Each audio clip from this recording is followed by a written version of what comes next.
Bom, gente, a gente está iniciando mais um webinar aqui, falando hoje sobre recuperação de energia em sistemas de vapor e condensado, famosa eficiência.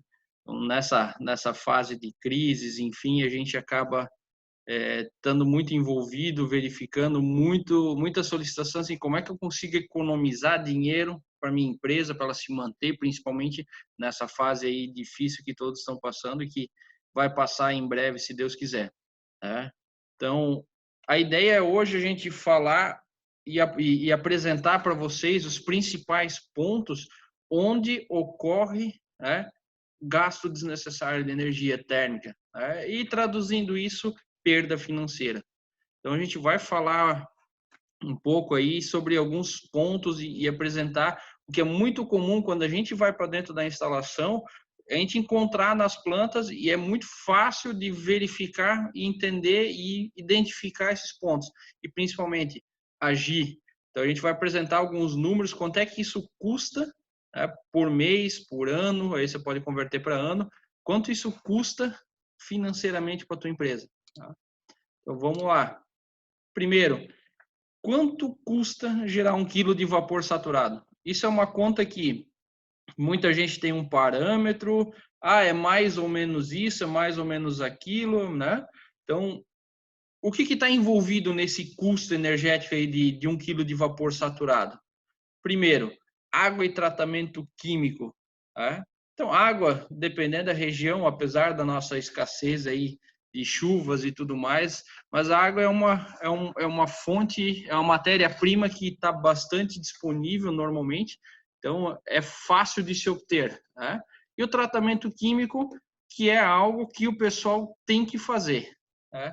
Tratar quimicamente a água, tanto a água de adição, a água que eu vou injetar dentro da caldeira, bem como tratar a água dentro da caldeira, ainda tem os tratamentos químicos dentro da caldeira. Então, o ideal sempre é 2 tratamentos para garantir uma qualidade de água, né, dentro dos parâmetros de norma ASME, e com isso a gente consegue ter uma vida útil até do equipamento muito maior. Né? Energia elétrica está envolvido. Tem o painel elétrico, tem os controladores, tem CLP, tem motor, tem inversor. Né? Então, uma caldeira pequena, ela tem no mínimo o exaustor, no mínimo. Tá? Então, e normalmente esse motor do exaustor é o maior deles. Então, tem bomba de alimentação, que eu também estava deixando de falar.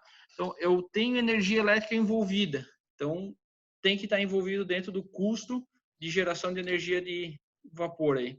A mão de obra dos operadores. A nossa norma NR13 exige que tenha um operador constante supervisionando a caldeira. Por mais automatizada que ela seja, por melhor que ela seja de controle, tem que ter um operador do lado. Então, tem que ter esse custo envolvido. Manutenção e depreciação da caldeira. Né? Então, depreciação é aquele cálculo que é feito já como se fosse uma reserva financeira, antecipando lá um valor para comprar um equipamento novo, baseado na vida útil dele. E a manutenção são os reparos convencionais, dia a dia, reparo de válvula, reparo de vedação, e principalmente a manutenção dela é a parte de certificação e calibração das válvulas de segurança, dos instrumentos de medição de pressão, de nível. Então, isso tudo tem que estar envolvido e tem que estar englobado no custo de geração. Os custos administrativos, então tem toda a área administrativa que normalmente esse custo é rateado, mas 80% do custo da geração de vapor é baseado no valor do combustível. Então, se você tem um combustível caro, teu preço do quilo de vapor vai ser muito caro. E a relação dela é 80%, mais ou menos. De novo, isso aqui é uma estatística, é um valor aproximado. Então, se a gente falar aí, algumas empresas estão em 75, algumas empresas estão em 85. Então, assim, num valor médio, numa referência, é em torno de 80%. Para gerar 1 quilo de vapor saturado, né, então eu estou gerando 1 quilo de vapor na pressão de 10 bar, a energia total, então só falando um pouquinho de energia que tem nesse vapor, tem três energias que o pessoal normalmente fala, né, calor sensível, toda a energia atribuída à variação de temperatura, ou seja, energia contida no condensado, na fase líquida. Ele vai vai adicionar energia, vai subir a temperatura até a temperatura de ebulição. Chegou nos 180 graus, no caso de 10 bar, 184 graus, ele não tem mais como mudar a temperatura, ele começa a mudar estado físico, de líquido para gasoso, ele vira vapor. Essa mudança de fase, tudo que tiver atrelado à mudança de fase, a gente fala de calor latente. Então, calor sensível líquido, calor latente à mudança de fase. E na mudança de fase eu não tenho variação de temperatura. Então, tem essas duas denominações. E a terceira é o calor total, que é a soma dessas duas energias. Então, a gente pegou um valor de 10 bar, onde eu tenho, para levar a água de 0 a 184 e evaporar esse 1 kg de vapor, quilo de água para gerar vapor, eu preciso de 664 quilocalorias por quilo de vapor. Eu vou descontar algo em torno de 80 quilocalorias, imaginando que o retorno condensado esteja na casa de 75, 80 graus. Então, a energia que eu preciso, considerando já a energia presente lá no tanque de condensado, de 584 quilocal. Multiplica por 1000 para ter tonelada de vapor. Então, a gente sempre tem uma referência de valor por tonelada de vapor. Multiplica por 1000, eu preciso de 584.000 calorias para cada tonelada de vapor que eu vou gerar. Beleza, definir a quantidade de energia. Vamos pegar gás natural. O gás natural, ele tem uma energia de 584, eu tenho PCI, que é o poder calorífico inferior, de 8.600. Varia um pouquinho, mas na casa de 8.600. Esse PCI, se eu dividir um pelo outro, eu vou ter uma necessidade básica de 68 quilos de gás natural para cada tonelada de vapor. Esses 68 quilos eu tenho que considerar o rendimento da caldeira. Então, uma caldeira a gás, ela tem um rendimento de 90%. Então, se eu dividir por 90%, quer dizer, eu preciso entregar essa energia para gerar vapor. Então, eu tenho que botar 10% acima para que aí eu tenha efetivamente sendo entregue 68 quilos para geração. Então, eu tenho que entrar na minha caldeira 75,4 quilos de gás natural para cada tonelada de vapor.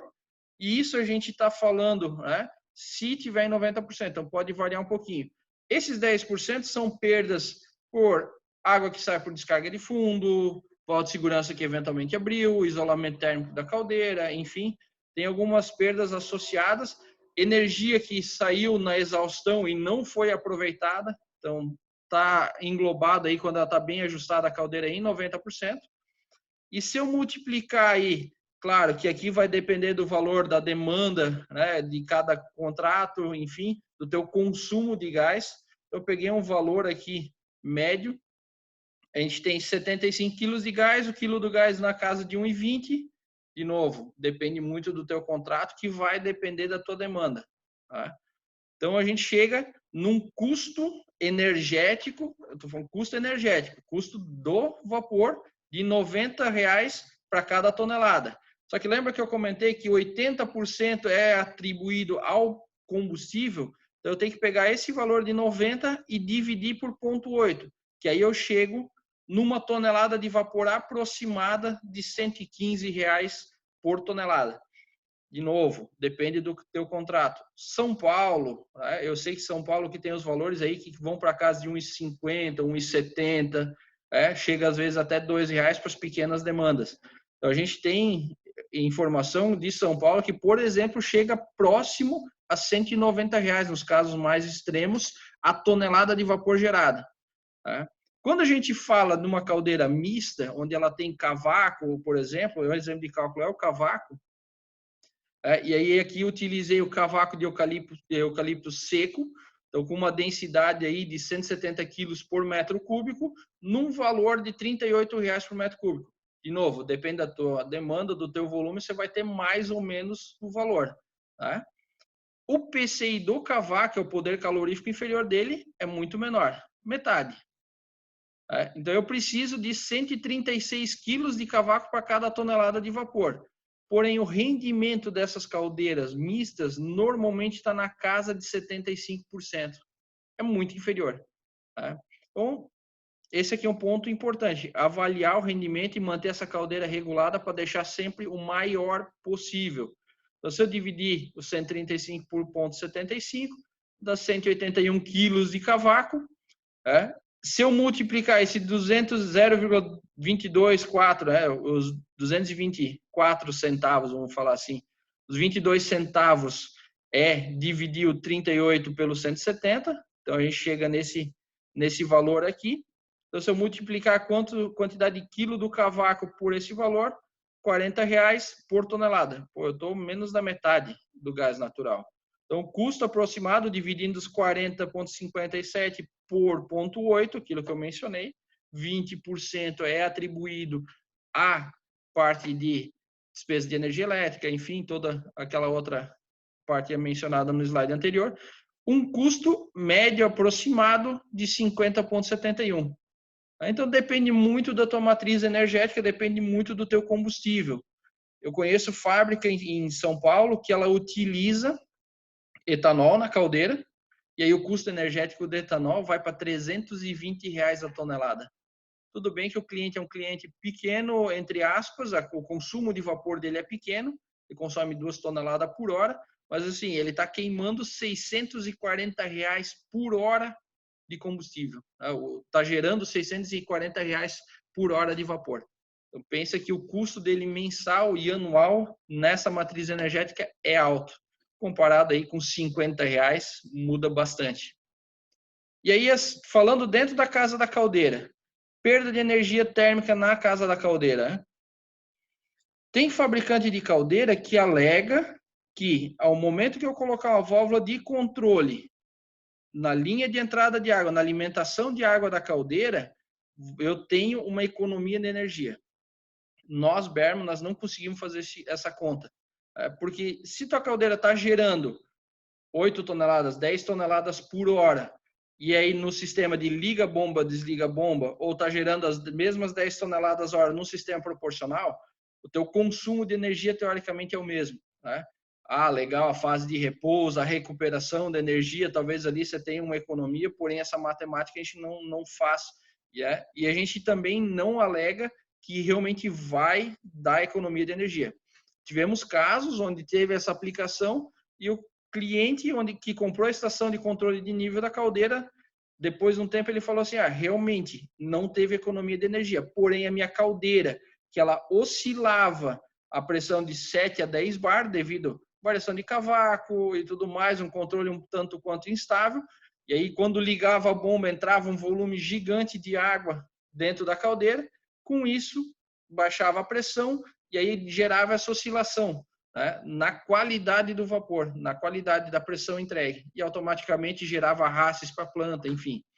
Então, nesse caso, o cliente falou que numa entrada contínua de água, numa entrada proporcional de água, a estabilidade da pressão da caldeira melhorou muito, que aí ela parou de variar de 7 a 10 bar e começou a variar de 9 a 10.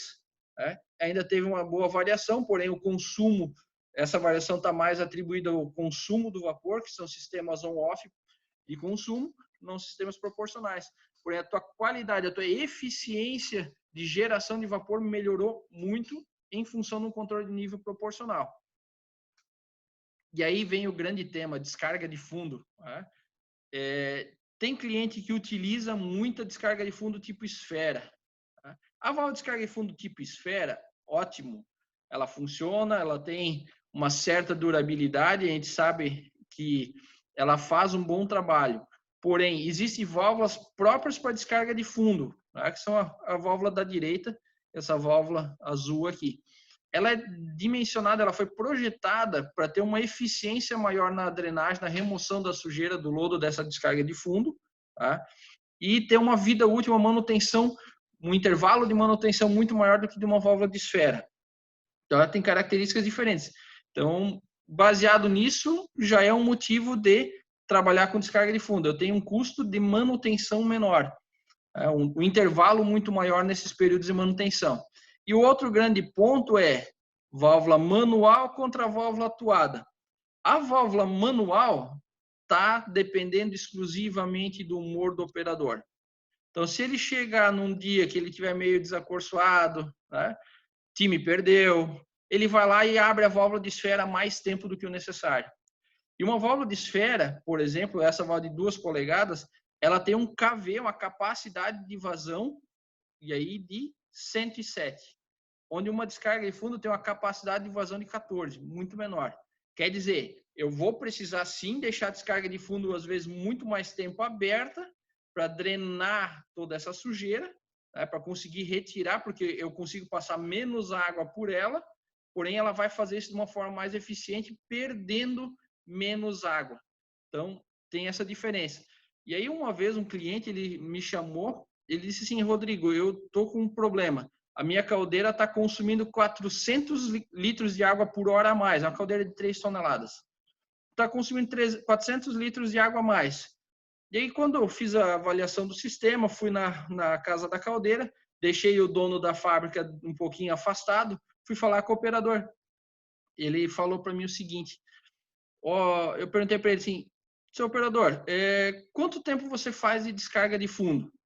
Ele falou assim, moço, né, eu faço, o engenheiro mandou fazer 7 segundos, mas eu faço 15 para ficar bom.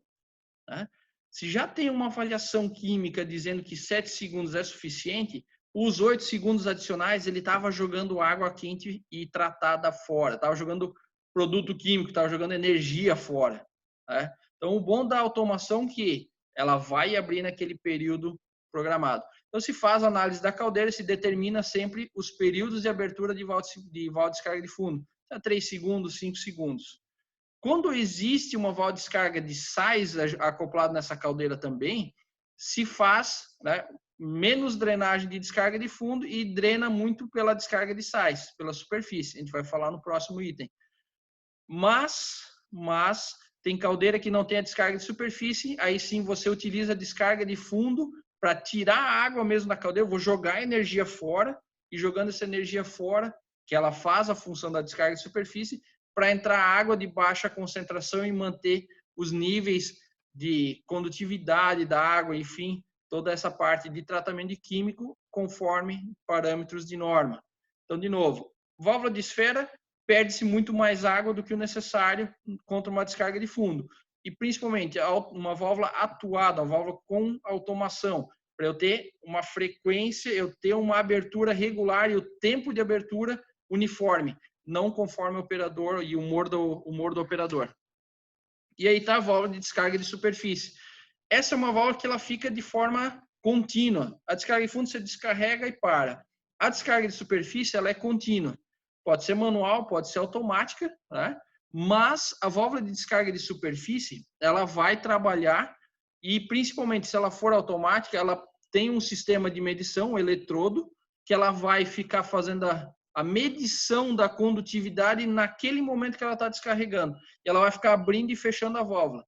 Isso é importante para caldeiras onde a variação de consumo de água da caldeira é grande. Então, o consumo de vapor, enfim.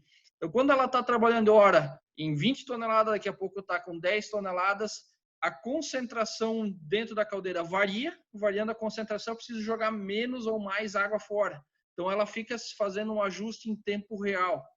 Esse ajuste em tempo real te garante economia de energia, porque eu não estou jogando água quente fora desnecessariamente. Tá? Então, trabalhar com a descarga de superfície. Ela fica no meio da caldeira, uns 40, 100 milímetros abaixo do nível de controle da água, para tirar tudo que é não decantável. Minerais como sílica, eles não decantam. Fica na superfície e você extrai pela válvula de descarga de superfície.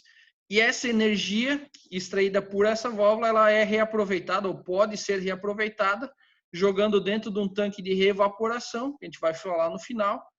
O líquido, o vapor flash, eu posso utilizar, por exemplo, para pré-aquecer água de reposição.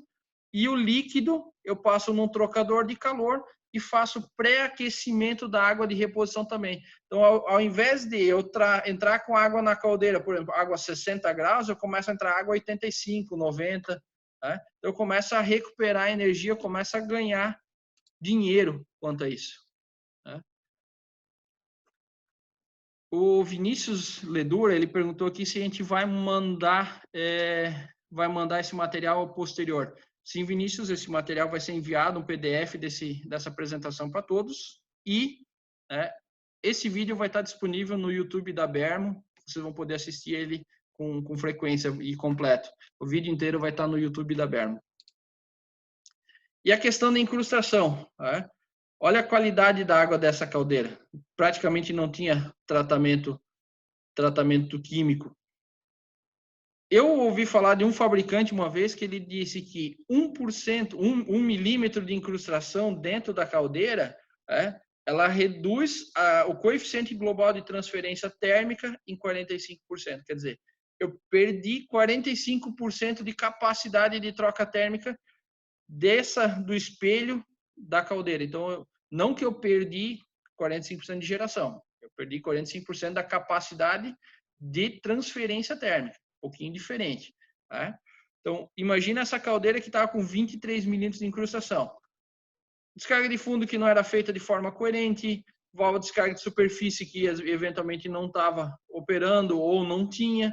Então, essa caldeira aqui estava com bastante cara de sílica, então sílica se tira por superfície e não por fundo. E isso aqui é um risco grande de acidente, porque no momento que eu não consigo transferir a energia que está dentro do tubulão, do espelho de tubos da caldeira, para a água, se eu não faço essa transferência, esse espelho aquece. Sobreaquecendo, ele pode gerar uma explosão da caldeira. Aí ele vai fragilizar o material e vai gerar a explosão da caldeira. Então, o tratamento de água, além de ser algo que precisa ter um cuidado por custo energético, tem o risco de explosão também.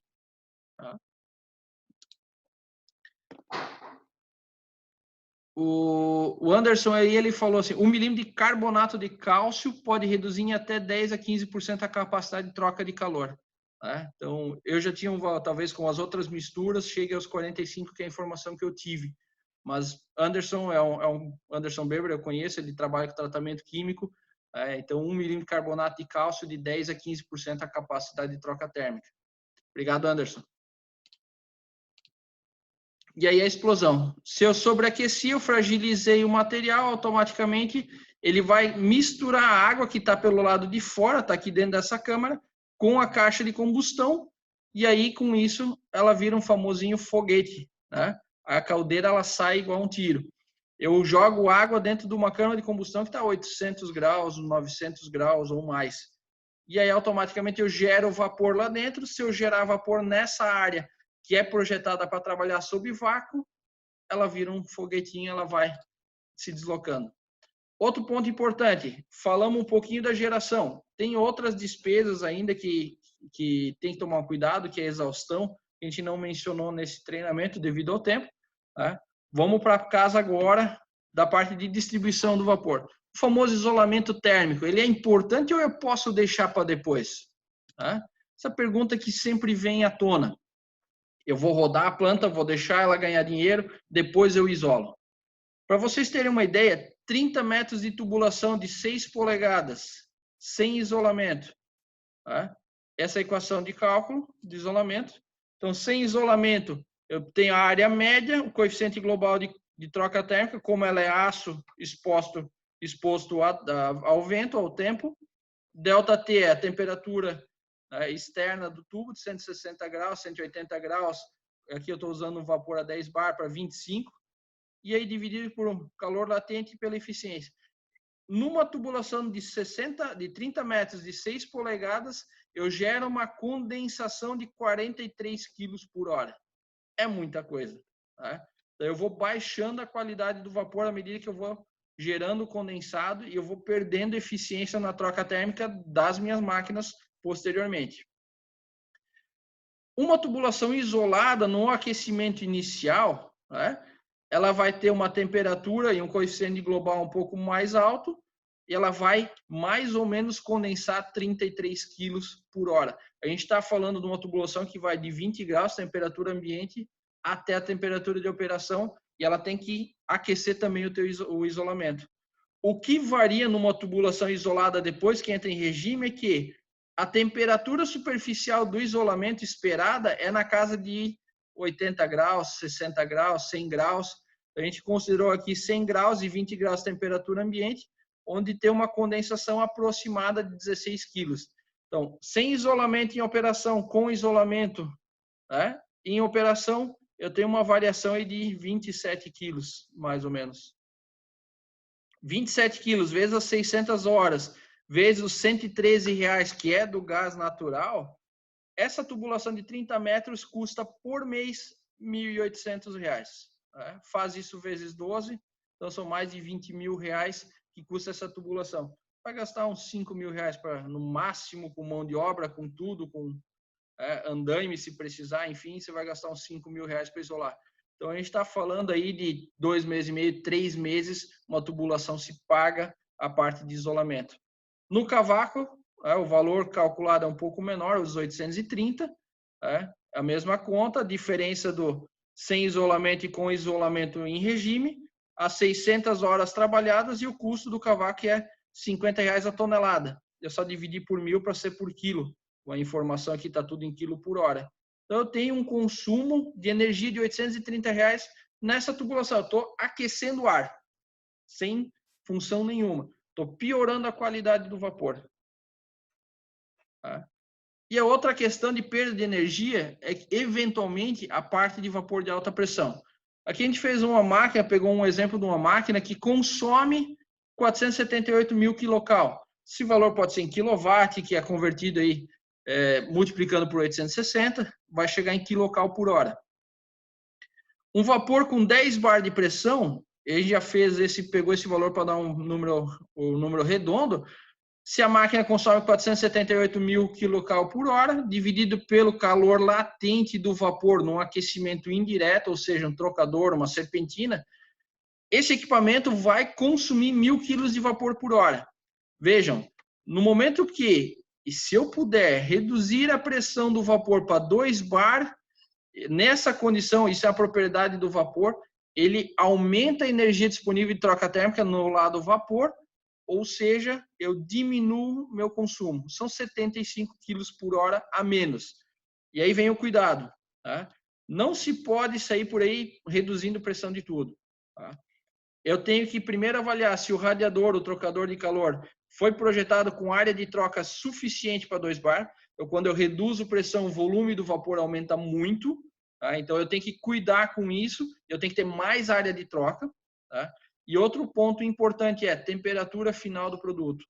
Então, a gente sempre acaba recomendando que o vapor esteja numa temperatura média de 30 a 35 graus mais quente do que a temperatura final do produto. Ou seja, se eu quiser gerar uma água de 90 graus, a minha temperatura do vapor tem que ser algo em torno de 120, 125. Isso a gente está falando do vapor de um bar e meio. Né? Então, a gente trabalha, nesse caso, até com pressões um pouco mais altas, mas a temperatura mínima, ou seja, a pressão mínima do vapor para uma água a 90 graus seria de um bar e meio. Né? Então, de novo, tem outros aspectos a ser considerado. O volume do vapor a um bar e meio é grande, é muito grande. E com isso eu tenho que projetar desde o início o trocador de calor para trabalhar com esse maior volume de vapor, considerando uma maior área de troca térmica. Vamos ver isso em números, os 75 quilos a menos, né? No gás natural, 75 quilos, vezes as 600 horas de operação, vezes o preço de R$113 a tonelada do vapor, divide por 1.000. Só o fato de eu reduzir a pressão e economizar 75 quilos de vapor, economiza por mês R$5 mil. São R$60 mil no ano. Uma estação redutora para 1.000 quilos por hora, você vai gastar uns R$30 mil, talvez. Então, em meio ano se paga. Né? Então, é o cálculo de payback. No caso do cavaco, mesma conta, com R$50 a tonelada, R$2.281, R$2.300. Né? Então, nós estamos falando aí de R$25 mil, pouco mais de R$25 mil no ano. Aí também paga-se um ano mesmo no cavaco. E a vida útil e o tempo de aplicação e operação num equipamento desse é muito maior. Alguém tinha levantado a mão, porém não identifiquei mais quem. Se tiver alguma pergunta, pode passar no chat ou levantar a mão, que a gente libera aqui o áudio para fazer a pergunta ao vivo. Bom, Tá aí um exemplo de estação redutora. Aqui, nesse caso, foi um exagero solicitado pelo cliente, onde ele queria o sistema trabalhando em 2 válvulas e o processo exigia isso. Tá? Então, se trabalhava com 2 válvulas em paralelo e uma terceira válvula de stand-by. Em caso de falha, que não conseguisse manter a pressão de controle, entrava a terceira válvula. Tá? Então, está aí um exemplo de aplicação de estação redutora. Lembra que eu comentei aqui, observa o tamanho, né? Óbvio que desconsidera essa tubulação, que nada mais é que um coletor, mas a tubulação de vapor para essa linha, eu tenho uma bitola, a válvula redutora de pressão, normalmente, ela está com a bitola menor, porque ela pode ser operada com velocidades internas mais altas, ela permite velocidades mais altas, e aí, quando eu reduzo a pressão, lembra que eu comento que a válvula redutora, nesse caso, ela gera a redução de pressão, porém o vapor aumenta muito o volume. E com isso eu preciso de uma tubulação de saída muito maior. Então, nessa condição, observando essas 3 válvulas, eu entro numa bitola intermediária, eu vou numa controle por bitola menor, e aí eu entro com uma válvula de bitola maior na saída para garantir as velocidades de projeto. Então, a gente está falando em linhas secundárias de 25 metros por segundo. Né? Dentro da válvula, essa velocidade pode chegar a 150, para vocês terem uma ideia. Então, depende muito do caso. O trocador de calor também tem que sempre avaliar a questão de eficiência de troca térmica. Então, num trocador a placa, a gente tem muito mais eficiência, porque o próprio conceito desse trocador de calor aí é gerar turbulência que aumenta a transferência térmica. Né? Então, uns trocadores casco-tubo, enfim, ele já é um fluxo mais laminar, não tem a turbulência, não faz tão bem aquecimento. A gente tem um webinar falando só de trocadores disponível no YouTube, então fique à vontade de assistir e procurar dentro da página da Berman no YouTube. Né? E a perda de energia nos purgadores. O purgador correto. O famoso termodinâmico, a gente sabe, né, que um purgador termodinâmico foi um dos primeiros purgadores automáticos desenvolvidos, se eu não me engano, pelos japoneses. Né?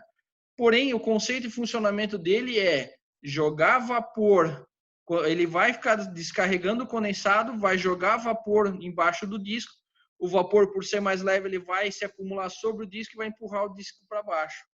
Então, quer dizer, eu tenho que jogar um pouco de vapor fora para o vapor poder vir aqui e fechar o purgador. Eu tenho um consumo de vapor no purgador termodinâmico. Esse consumo ele varia de 1 a 5 quilos, né, quando novo, só para ter uma ideia. Então, vamos fazer uma continha rápida. Se a gente está falando de um purgador de 2 quilos por hora de consumo de vapor, isso todo termodinâmico, todo fabricante, tá?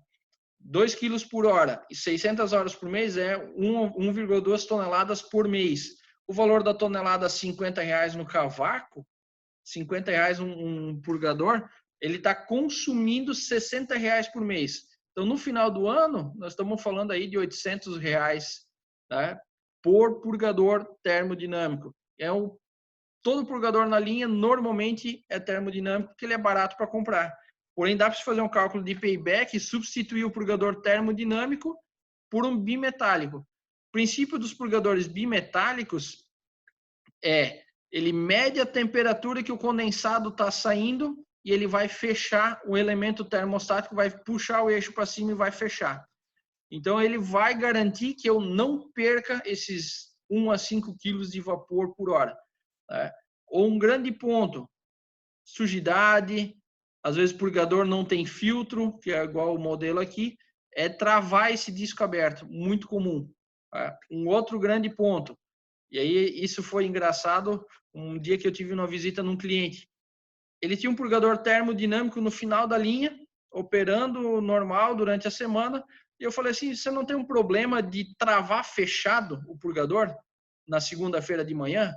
Ele disse, olha, eu não sei porquê, mas toda segunda-feira de manhã eu tenho que ir lá no purgador termodinâmico, soltar a tampa para ele vazar o ar que tem dentro, e aí depois que ele começou a soltar vapor, eu aperto de novo, ele funciona a semana toda. O purgador termodinâmico ele é por variação de temperatura e velocidade. Então, como eu estou atribulado à variação de temperatura, no momento que chega ar em cima dessa tampa, ele fecha e não abre mais. porque o ar não vai mudar a temperatura e não vai deixar o purgador abrir novamente. Então, o termodinâmico, ele precisa de variação de temperatura, ele tem que trabalhar com vapor. Se tiver ar no sistema, tem que ter um outro purgador só para eliminar ar. Já num bimetálico, como ele mede temperatura e o ar está numa temperatura mais baixa que o vapor, ele vai deixar passar porque ele entende que é condensado, que está frio. Eu preciso eliminar para chegar ao vapor. Então, de novo, um termodinâmico, além de consumir energia, ele pode travar fechado. Então, a gente vê muitas vezes termodinâmico com marca de batida, barra de ferro, martelo, enfim. O operador percebeu que travou, ele começa a dar umas batidas na tampa do purgador, daqui a pouco o disco descola e ele funciona. Então, é muito comum. Então, tem dois problemas de consumo e até a qualidade do vapor distribuído. Tá?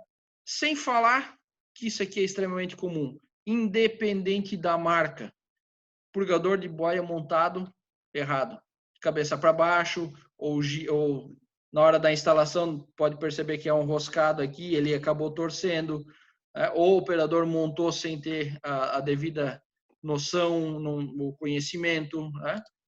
Os purgadores aqui, boia livre, não são tão problemáticos, porém os purgadores de balde invertido, tem purgador de balde invertido que ele deve trabalhar na vertical para o balde trabalhar num eixo alinhado dele, não ter contato com as paredes. Então, nessa condição, ele acaba deslocando a ponta do balde embaixo, acaba arrastando e trancando fechado ou trancando aberto. Aí você tem perdas de energia associadas à parte de vapor e purgador. Isso quando não tem bypass de purgador aberto. Então, teve um caso que um cliente lá veio pedir ajuda para a gente. Eu fui visitar a instalação aqui perto de Blumenau. Ele falou assim: estou com um golpe de ariete na linha. Quando eu cheguei, eu fui direto nas máquinas de alta pressão. E dito e feito, tinha 16 bypass de meia polegada abertos. Eu fechei os bypass dos purgadores e praticamente zerou o golpe de ariete. Fui olhar outras máquinas e encontrei purgadores de boia montados aí, atravessados. Na inocência do operador da máquina, ele queria limpar a máquina e pisava no purgador, usava a discada, limpava em cima da máquina, o purgador descia e ele achava que estava tudo bem, não sabia. Então o pessoal ficava com ela nessa condição, ele começa a encher de água, forma um nível de água, a boia sobe, a boia subindo, ele fica jogando vapor fora o tempo inteiro. Para ter uma ideia, um purgador com uma sede de 3 milímetros, numa pressão de operação de 10 bar, ele tem uma perda de vapor de 15 quilos por hora. 3 milímetros. Nós estamos falando aqui de um termodinâmico de meia polegada. Pequeno, 3 milímetros. Isso, financeiramente falando, a gente está colocando aqui, no gás natural, os 15 quilos a 600 horas, tá? R$1.000 por mês. Um purgador vazando direto, com orifício de 3 polegadas. Cavaco, R$460 por mês. Tá? Agora imagina um purgador com sede de 10 milímetros. E aqui não é multiplicar pela relação, multiplicar por 3, não é 45 quilos. A gente está falando de área quadrada, é exponencial isso. Então, o valor sobe muito, muito mesmo. Então, cuidado com os purgadores defeituosos. O termodinâmico, ele é o mais fácil de identificar. Você passa do lado, você escuta ele trabalhar. Ele descarrega, para. Descarrega, para. E aí uma dica prática para vocês. Faz uma contagem. Na hora que ele abriu, que ele começou a descarregar, ele tem que contar 10 segundos. Se nesse tempo ele fecha ali no meio, ele fechar ali no meio, e aí ele pode abrir de novo. Agora, se ele descarregou, aí ele começou a contar, nos 3 segundos fechou, nos 7 segundos abriu, provavelmente o purgador está com defeito. Muito provavelmente. Vai ter que abrir, fazer uma limpeza. Né? A gente não recomenda, e eu particularmente não gosto de fazer manutenção em purgador termodinâmico, porque tem áreas endurecidas, esse endurecimento na manutenção pode ser perdido. Então, a vida útil dele, que durou antes 1 ano e meio, 2, vai durar menos ainda. Então, por até ser um purgador mais barato, né, eu recomendo sempre a substituição. Então, no termodinâmico, entre uma abertura e outra, o tempo mínimo de 10 segundos. Se tiver menos que isso, ele provavelmente está com problema. E é fácil de identificar no campo, né? Olha esse tanque de condensado aí, que bacana. Vou ver se vai rodar o vídeo. Não está rodando o vídeo aqui, Porém, esse monte de vapor que está saindo aqui, ele é um vapor com alta pressão. Tá? Nós temos, nesse caso aqui, 4 purgadores de meia polegada jogando esse monte de vapor fora. Voltando, deixa eu voltar aqui. 4 purgadores de meia polegada jogando vapor fora. Além de sair com alta pressão, essa tubulação realmente está pequena para esse tamanho de tanque, a exaustão dele é pequena, porém a gente vê um trecho que no vídeo a gente consegue enxergar melhor. Ele está um trecho invisível, então quando ele está invisível é um vapor que não trocou calor ainda, quando ele não é visível. E nessa condição de não ter trocado calor ainda, ele tem energia, quer dizer, eu estou jogando vapor vivo, vapor que foi produzido na caldeira fora. E aí, quando ele troca calor, ele fica branquinho. Então, ele já tem umidade presente no vapor. É o famoso vapor flash das reevaporações aí. Tá? Um tanque condensado normal, isso aqui a gente vê a instalação aqui, é o vapor sair com baixa pressão, sair branquinho, sair sem força, isso é normal. Tá? Então, tem que avaliar um pouquinho. De novo, tiver um trecho de vapor invisível, muito provavelmente é vazamento de vapor, bypass aberto, purgador com problema. Como é que se identifica isso?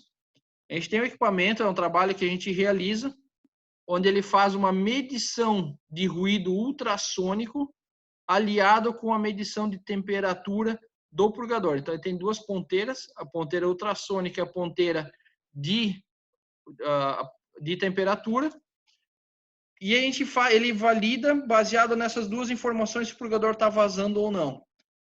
Cuidado com a avaliação termografia, tá? Por quê? Ela funciona até um certo ponto.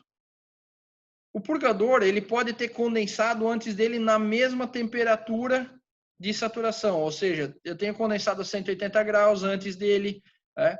E isso nessa reevaporação, se essa tubulação depois estiver pequena, mal dimensionada, ela pode gerar uma pressão naquele trecho mais alta que vai inferir ou vai levar a crer que aquele purgador está vazando. Então, às vezes, a questão de tubulação posterior é problema. Que a gente recomenda sempre aliar as duas informações, ultrassônico e temperatura. Uma só, ou só ultrassônico ou só temperatura, é um tanto quanto questionável essa questão de tipo de medição. Então, sempre aliar as duas. Um exemplo aqui de perda de energia, né? Nesse caso, o cliente ele tinha 158 purgadores, todos foram inspecionados, e a gente encontrou 59 purgadores com defeito, 37% da planta. Isso levou uma perda de vapor estimada de 228 quilos por hora. É muita coisa. Vamos transformar esse em dinheiro. Né? No gás natural, os 228 quilos por hora, vezes 600 horas, R$15.500 por mês de perda estimada. Isso que esses números aqui, essa estimativa de perda de vapor, ela é sempre conservativa. Então, a gente estimou aqui, através do software, algo em torno de R$15.000 de perda de energia. No cavaco, nós estamos falando de R$7.000. Pô, são 59 purgadores para trocar. Vamos imaginar na pior cenário, o melhor cenário, que é tudo termodinâmico, tudo purgador aí barato, aí de purgador de R$400, né? 60 vezes 400, e aí você tem um payback aí com menos de um ano, tranquilamente. E me questionam muito essa questão de manutenção de purgadores, qual é o período indicado para fazer manutenção? O indicado, né, que a gente recomenda, por ser prática e tudo mais, é 1 ano. Porém, legal, boas práticas, talvez seria melhor 6 meses. Tem cliente que faz mensal, né? Mensal eu acho um pouco exagerado, mas aí de 6 meses a 1 ano, acho que é um período legal, porque enquanto um estava vazando, você consertou, o outro pode ter entrado em falha. Então, você tem um acompanhamento. Isso aqui é um caso crítico, 37% de purgadores vazando. Em média, a gente encontra aí de 10 a 15% de instalações onde se tem um acompanhamento anual.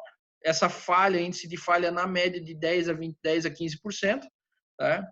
Então, a gente tem um acompanhamento Sakuren anual. E aí não adianta que nem o cliente nosso que contratava todo mês essa inspeção, E eu chegava lá, fazia a medição, o mesmo purgador continuava com vazamento. Ele não fazia a manutenção posterior. Então, ele só queria saber que estava vazando todo mês. Tá? Então, infelizmente, não tinha um plano de manutenção posterior. Porém, se fizesse a inspeção, teu índice de falha cai aí para algo em torno de 10 a 15%. E aí o que já é normal e aceitável. E esse vapor que sai num purgador? Essa questão sempre, o purgador está vazando. Lembra que eu mencionei que o purgador ele está com um trecho, quando ele está vazando, ele tem um trecho de vapor invisível, né? Ele está saindo vapor sem pressão, está saindo um fio de condensado. Isso aqui é o famoso vapor flash do sistema. O vapor flash do sistema, numa linha onde está operando a 6 bar de pressão, ou seja, 165 graus Celsius, eu tenho essa energia no calor sensível, é basicamente a mesma da temperatura, ligada à variação de temperatura, e eu tenho 494 kcal por quilo de vapor no calor latente, que é a fase gasosa. Né? Então, quando eu jogo isso de 6 bar para 0, a minha temperatura, eu não consigo ter água ou vapor com mais de 100 graus em pressão ambiente, ou pressão atmosférica. Meu calor sensível de 165 cai. Então, essa diferença de 65 quilocalorias, ela é somada ao calor latente. Então, meu calor latente, a minha capacidade de troca térmica aumenta. E aí, com isso, você tem uma economia. Então, no momento que eu fizer essa conta, porcentagem de flash, calor sensível de alta, menos o calor sensível de baixa, né? Dividido pelo calor latente da baixa, quer dizer, a energia que eu preciso para revaporar, essa diferença de 65 quilocalorias, ela vai gerar uma economia, ela vai gerar 12% de vapor flash, de 6 para 0. De 10 para 0, ela vai gerar 16%. Claro que num sistema, quando a gente vai recuperar essa energia, a gente vai pressurizar isso de meio bar a 1 bar. Tem sistema que é pressurizado a 3, então depende um pouco de cada processo. Ele vai gerar uma revaporação em torno de 10 a 12%. Aí de 10 bar para 1, por exemplo. Algo na casa de 12%. Quer dizer, é vapor que eu estaria jogando fora, que eu posso aproveitar e consumir no meu equipamento de baixa pressão. Agora, não adianta eu reaproveitar essa energia e eu não ter consumo desse vapor de baixa. Então, deixa eu jogar fora, não gasta num tanque flash. Porém, eu tenho um consumo. Eu quero fazer uma água quente, por exemplo, o chuveiro dos funcionários, água 45 graus, onde eu posso trabalhar com pressão de meio bar, 1 bar. Ou eu quero gerar uma água a 60 graus, onde eu posso botar um trocador de calor com vapor a meio bar. Aí são opções de eu recuperar essa energia e utilizar no processo. Então, são 11% diretamente de combustível que eu vou economizar. Né? Ou 16% se eu reaproveitar tudo, o que também é quase impossível, que você sempre vai ter uma pequena perda. Então, um exemplo muito comum de máquinas, onde eu tenho vários purgadores, vários trocadores de calor, eu gero um vapor flash de alta pressão dentro de um tanque, eu separo as fases e utilizo a meio bar, 1 bar num sistema posterior. Então, esses radiadores já foram projetados e especificados para vapor de meio bar a 1 bar. Então, são radiadores normalmente muito maiores para a área de troca térmica. Se essa necessidade, se eu tenho que garantir a temperatura de saída desse produto passando por esses dois radiadores, máquina de papel, por exemplo, eu tenho lá o primeiro cilindro, normalmente o pessoal utiliza o vapor flash da máquina. Se eu tenho que garantir uma condição de secagem do papel, algo do gênero, eu vou botar para 2 ou 3 cilindros, um vapor de meio bar a 1 bar, eu posso pegar uma válvula redutora, pego da linha de alta e complemento o vapor que eu preciso.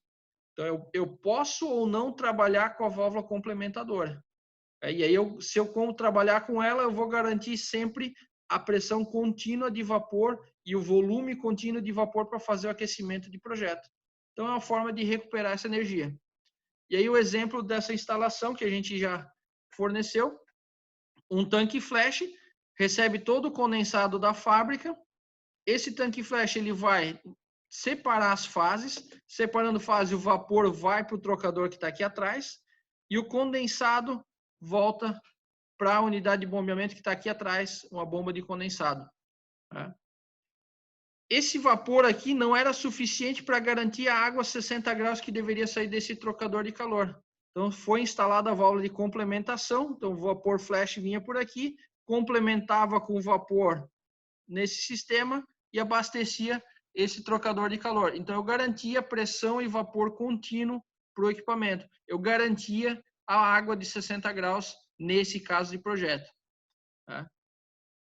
E a questão do retorno do condensado, isso aqui tudo está pressurizado a meio bar, 1 bar. Dependendo da distância desse sistema para o tanque da caldeira, esse sistema, esse condensado deve ser bombeado, porque não tem mais pressão para retornar. Tá? Então, se utiliza bomba de condensado para mandar esse condensado de volta e eu não jogar fora isso para não ter que repor água fria na caldeira. Então, para vocês terem uma ideia, 1 metro cúbico de água na caldeira que eu tenho que injetar a 20 graus de temperatura é uma energia, né, que o condensado, teoricamente, o tanque condensado estaria na casa de 80 graus, são 60 mil quilocalorias, né, para cada metro cúbico. 60 mil quilocalorias equivale a aproximadamente 100 quilos de vapor. Né? A cada 6 graus que eu aumento a temperatura do tanque de condensado ou da água de alimentação, eu economizo aproximadamente 1% de combustível. Óbvio que vocês não vão pegar vapor para aquecer a própria água que vai entrar na caldeira. Tá? Mas existem algumas formas de fazer isso. Então, esse vapor flash que no tanque condensado fica saindo na chaminé, existem sistemas aí que a gente fabrica, a gente coloca ele em cima na chaminé do tanque de condensado, ele não pressuriza o tanque, porém aquele vapor ele é condensado e aproveitado daquela energia. Eu posso aproveitar esse vapor flash antes do sistema, eu posso aproveitar os gases de saída da caldeira, óbvio que aí você tem que mexer no projeto de exaustão, vou ter que botar um equipamento desse acompanhando o projeto da caldeira, a exaustão, a regulagem, enfim. Em dinheiro, R$100 aí, 100 quilos por hora no mês, considerando gás natural, R$6.800, e no cavaco, R$3.000. 1 metro cúbico por hora. Olha quanto dinheiro que vocês acabam perdendo eventualmente por jogar condensado fora. Então a gente tem visto algumas condições onde trabalham máquinas em baixa pressão, máquinas que vêm da Europa, baixa pressão, eles jogam por ralo condensado. Tá? Infelizmente a gente vê isso. Então, sempre que possível, tentar coletar esse condensado e bombear para a caldeira. Óbvio, tem que ser feita uma avaliação de payback, isso tem que ter um custo, tem que ter um retorno de investimento, ver se vale a pena. Não vamos coletar eventualmente 100 quilos, 200 quilos, agora estamos falando de 1 tonelada, 2 toneladas, 3, aí o volume fica interessante e o retorno de investimento é extremamente baixo. A forma de retornar, dependendo do caso, quando é uma máquina pequena, só aquela máquina tem problema, eu posso botar o famoso purgobomba, que ele opera como purgador até mais ou menos 30 graus de abertura da boia. E após os 30 graus, quando ele chegar numa condição que eu não consigo mais remover condensado, porque a pressão baixou demais, e a minha pressão da linha de retorno é mais alta, ele vai abrir 100%, ele vai injetar vapor nele mesmo e pressurizar esse condensado e mandar de volta para a linha de retorno. Tá? Então, resolver casos pontuais, purgobomba. Resolver casos de áreas, bomba de condensado. Então, eu recebo o condensado num tanque, um tanque aberto, eu posso reaproveitar essa energia antes, e aí ele vai para os tanques de bombeamento. Nesse caso aqui, a bomba de condensado foi projetada para 40 toneladas por hora, aí em conceito de batelada. Então, ele vai encher o tanque, pressuriza, injeta vapor, pressuriza e manda para a caldeira. Então, é um sistema de retorno de condensado para economizar e para recuperar aquela água quente que eventualmente está sendo descartada no sistema. Tá? Bom, tem uma pergunta aqui do Eduardo. Quando a aplicação do revaporador de vapor flash é recomendado? Excelente pergunta, Eduardo. Primeiro, quando eu tenho consumo para esse vapor de extrema baixa pressão, meio bar, 1 bar, até 3 bar, dependendo do sistema, é recomendado. E quando o payback viabiliza o negócio. Tá? Se descartando o lado payback, eu recomendaria para tudo. Só que aí o custo de implementação, às vezes, para recuperar 200 quilos, 100 quilos, não vale a pena, né? Agora, recuperar 800 quilos, 600 quilos de vapor flash já é interessante. Então, já começa a ficar bacana e aí, de novo, sempre vai estar atribuído, né, e linkado ao custo, né, e ao payback, ao ROI, Return Over Investment, né, retorno sobre investimento. Quanto tempo esse sistema se paga? A gente sabe que a vida útil é extremamente longa, mas a diretoria quer saber, né, money in the pocket. Então, quanto mais rápido voltar, mais fácil de viabilizar esse projeto é. Né? Tem mais chat aqui, vamos ver. Jorge Augusto. Existe um estudo de fornecimento de água de abastecimento de caldeira aquecido por sistema solar? Já ouvi falar, Jorge, já ouvi falar, não é a nossa realidade aqui. Eu acho interessante, sim, eu acho que é uma viabilidade, a possibilidade, dependendo da tua região, né? Eu acho que tem muito potencial para isso. Aquela água de reposição. O que é a água de reposição, Jorge? Eu tenho uma condição do sistema onde eu não consigo retornar todo o condensado. Ou aquele ponto específico, eu injeto o vapor no meu produto e esse condensado não volta. E aí eu tenho que repor água na minha caldeira. Então, dependendo da taxa de reposição, 15%, 10%, 60%, dependendo do processo, é a água fria que eu estou entrando na caldeira. Então, se de alguma forma eu conseguir aquecer essa água, é menos combustível que eu vou aplicar, né? Então, eu tenho menos consumo de combustível. E, dependendo do caso, eu teria que avaliar, de novo, o retorno de investimento, payback. Quanto é que economizaria isso em combustível comparado ao custo de investimento? O payback é 6 meses, é 1 ano, é 2 anos. Infelizmente, a gente sabe que placas solares ainda são uma realidade relativamente cara, né? Mas teria que avaliar, chamar o pessoal de placa solar e fazer essa comparação quanto financeiramente iria economizar. E aí vocês têm agora um pouco de material aí para fazer essa conta. Os 60 graus, 20 para 80 lá, quanto isso economizaria, né? Eu teria que fazer o payback. Estou à disposição para te ajudar. No final aqui no final da apresentação tem meu contato. O Wellington Rodrigues, se o vapor do purgador é 10 bar de várias máquinas, né? Como que o condensado vai chegar a meio bar no tanque de vapor flash? É uma dúvida comum isso, Wellington. Primeiro, né, o purgador ele tem vapor antes e tem condensado antes. O condensado, o volume específico dele é muito menor, né? Então, ele já ocupa menos espaço na tubulação de saída.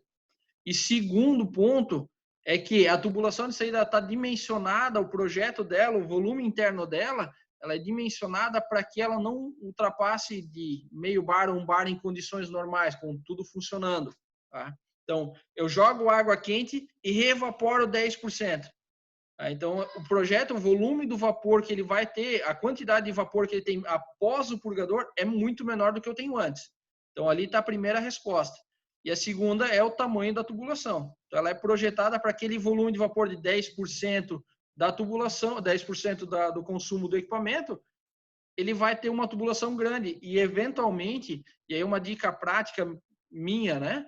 Para 10 bar, vaporei na casa de 10 bar, a tubulação de entrada de vapor, se ela for 2 polegadas, o retorno de condensado provavelmente vai ficar em torno de 1,5. Uma bitola abaixo. Se a tubulação de vapor lá é 6 polegadas, até 4. O ideal seria 5. Sem fazer conta. O ideal é fazer conta sempre, né? Sempre verificar isso.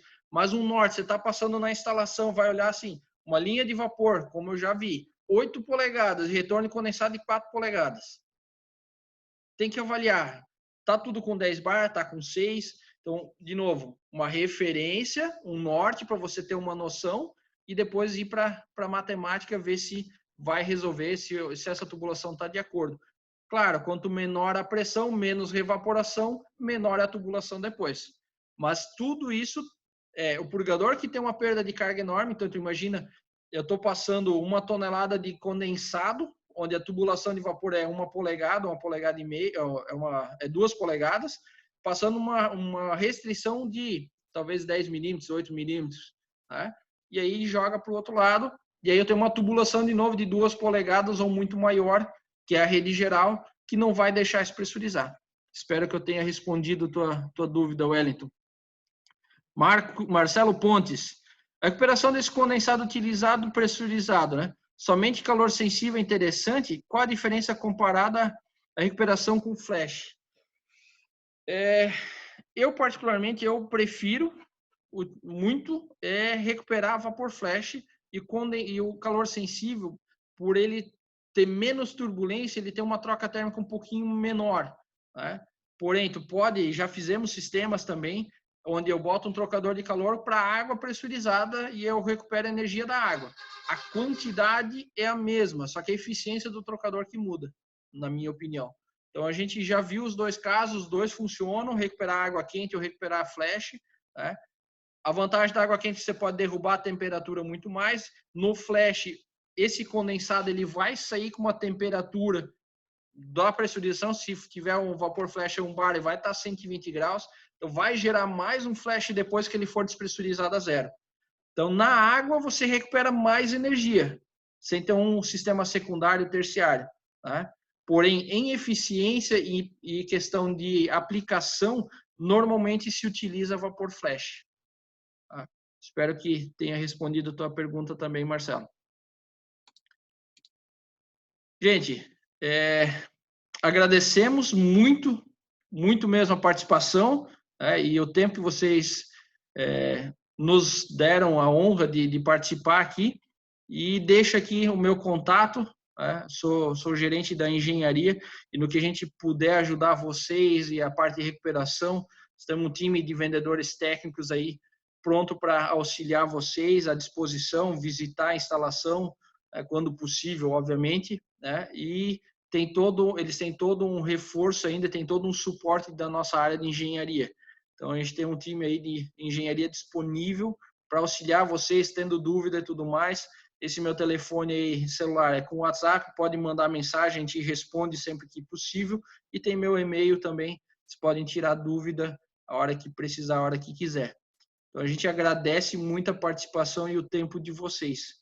Desejamos a todos que fiquem com saúde, que passamos fortes e bem essa fase. Obrigado pela participação de todos.